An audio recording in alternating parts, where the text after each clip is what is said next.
ఉండబోతుంది అంటే ఒకవైపు ముఖ్యమంత్రి గారేమో రాజీనామా చేయాలని హరీష్ రావు గారిని అంటా ఉన్నారు. 2 లక్షల రుణమాఫీ అయిపోయిందని చెప్తా ఉన్నారు. ఏం చెప్తారు? అన్న ఈరోజు ముఖ్యమంత్రి రేవంత్ రెడ్డి గారు చాలా అనుచిత వ్యాఖ్యలు చేయడం జరిగింది. ఈరోజు మిస్టర్ రేవంత్ హరీష్ అన్న కాలు గోడి కూడా సరిపో బిడ్డ నువ్వు తెలంగాణ ప్రజలను మోసం చేసిన రేవంత్ రెడ్డి నువ్వు తెలంగాణ ముఖ్యమంత్రి కాదు, తెలంగాణ ప్రజల సొమ్మును దోచుకునే ముఖ్యమంత్రి నువ్వు. రేవంత్ రెడ్డి ఈరోజు హరీష్ అన్న గారి మీద నువ్వు చేసిన వ్యాఖ్యలను వెంటనే నువ్వు వెనక్కి తీసుకోవాలని కోరుకున్నా. నువ్వు ఏమన్నావు? డిసెంబర్ 9వ తారీఖున సోనియా గాంధీ జన్మదినం సందర్భంగా తెలంగాణ ప్రజలకు మొత్తం ఏకకాలంగా రుణమాఫీ అన్నావు. ఎక్కడ పోయింది రుణమాఫీ?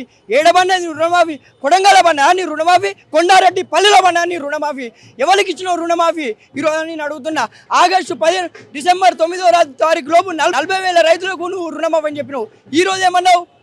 ఇప్పటివరకు ఏమన్నావు? నువ్వు ఇంతవరకు ఆ రుణమాఫీ చేయలేదు. మళ్ళీ ఏమన్నావు? ఆగస్టు 15 లోపు నేను మొత్తం పూర్తి కాలంగా ఏకకాలంగా రుణమాఫీ చేస్తాను.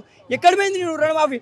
ఆగస్టు 15 కాదు, డిసెంబర్ 9 కాదు, ఇంతవరకు తెలంగాణ రాష్ట్రంలో ప్రతి ఊరు పోదాం, ప్రతి ఊళ్ళో ప్రతి పల్లెకు పోదాం, నీ అచ్చంపేటలో ఉన్న నీ కొండారెడ్డి పల్లె కూడా పోదాం, అక్కడ రుణమాఫీ ఎవరికైందో తెలుసుకున్నాం.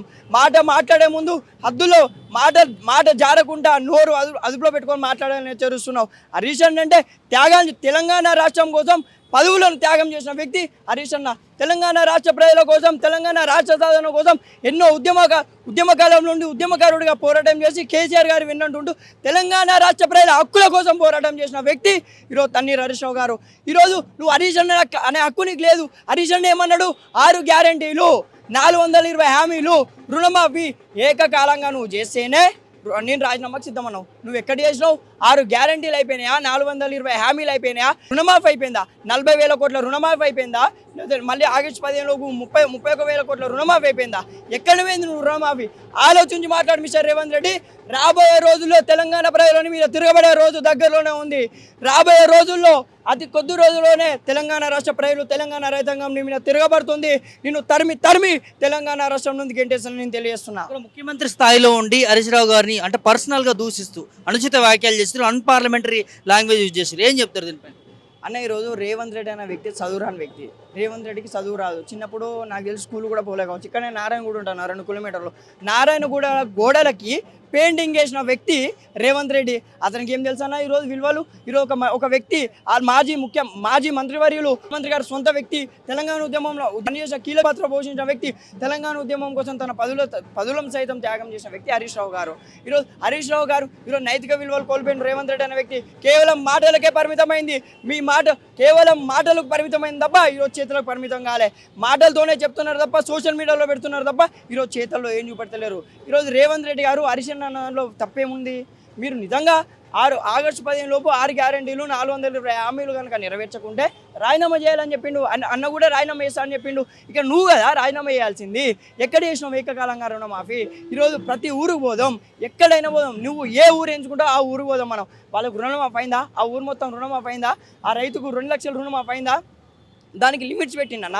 నువ్వు లిమిట్స్ పెట్టిన తర్వాత వాళ్ళు ఎక్కడి నుంచి తెచ్చుకుంటారు? ఈరోజు 2 లక్షలు తీసుకునే వ్యక్తికి 50,000 మిత్తి పెరిగింది. ఆ 50,000 రూపాయల మిత్తి కట్టని పరిస్థితుల్లో రైతు ఉన్నాడు. ఆ రుణమాఫీ పక్కనే అయిపోయింది కదా. నువ్వు ముందుగా ఏకకాలంగా రుణమాఫీ చేసి 6 గ్యారంటీలు అనేవి అమలు చేసి 420 హామీలు అమలు చేసి అప్పుడు మాట్లాడని ఈరోజు తెలియదు. గత ప్రభుత్వం బీఆర్ఎస్ 1,00,000 లోపు చేసినా కూడా ఎక్కువ మంది రైతులకు లబ్ధి చేకూరిందని ఒక మాట వింటా ఉన్నాం. ఇప్పుడు 2 లక్షలు అని చెప్పి కూడా తక్కువ మంది రైతులు అంటే అనేక కొర్రీలు పెట్టి కూడా రుణమాఫీ అని ఒక దాని ముంగడ పెట్టుకొని పోతా ఉన్నారు. ఏం చెప్తారు దీనికంటే? అన్న ఆ రోజు బీఆర్ఎస్ హయాంలో మొదటిసారి రుణమాఫీ చేస్తే ఎంతైందన్న?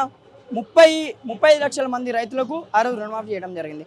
ఈరోజు వీళ్ళు 17,000 కోట్లు అయింది. ఈరోజు వీళ్ళు ఎంతమంది? 17,000 కోట్లు కాదు, 10,000 మంది కూడా ఈరోజు చేయని పరిస్థితి ప్రతి ఊళ్ళో ఎక్కడ పోయినా సరే. కానీ అంటే తెలంగాణ రాష్ట్రంలో కేవలం 17,000 మంది రైతులే ఉన్నారా? తెలంగాణ రాష్ట్రంలో కేవలం 17 లక్షల మంది రైతులే ఉన్నారా? అంటే మేము బీఆర్ఎస్ ప్రభుత్వంలో ఫస్ట్ మొదటి దశలో లక్ష లోపు రుణమాఫీ చేస్తే 35 లక్షల మంది అర్హులయ్యారు.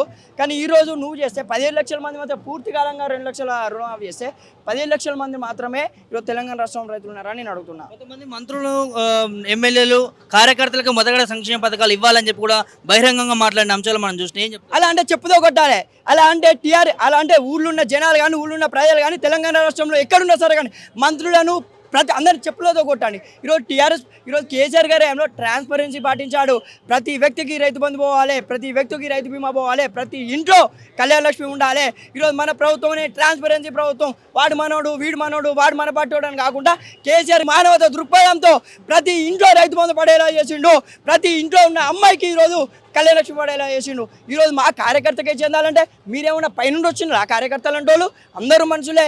ఈరోజు నువ్వు ఒక రాష్ట్ర ముఖ్యమంత్రిగా ఉన్నప్పుడు రాష్ట్ర ప్రజల గురించి ఆలోచించాలి, నీ కార్యకర్తల గురించి కాదు. నువ్వు కార్యకర్తల గురించి ఆలోచించుకొని నీ పార్టీ పరంగా ఇచ్చుకో.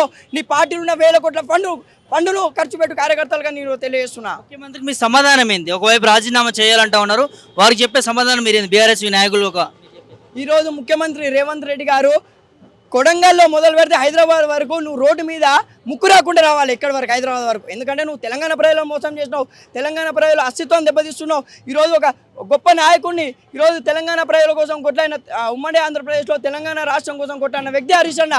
త్యాగాలు, అతని పదవులను త్యాగాలు చేసిన వ్యక్తి హరీష్ అన్న. అలాంటి వ్యక్తి మీద నువ్వు ఇలా అనుచిత వ్యాఖ్యలు చేసినావు. దీన్ని తెలంగాణ ప్రజలు, బీఆర్ఎస్ పార్టీ కార్యకర్తలు పార్టీలకు అతీతంగా ప్రతి ఒక్కరు వ్యతిరేకిస్తున్నారు. రాబోయే రోజుల్లో ముఖ్యమంత్రి రేవంత్ రెడ్డి గారు ఈరోజు మీరు 6 గ్యారెంటీలు 420 హామీలు కనుక అమలు చేయకుంటే తెలంగాణ ప్రజలు చెప్పుల దండేసి ఉరికిస్తారని నేను తెలియజేస్తున్నా.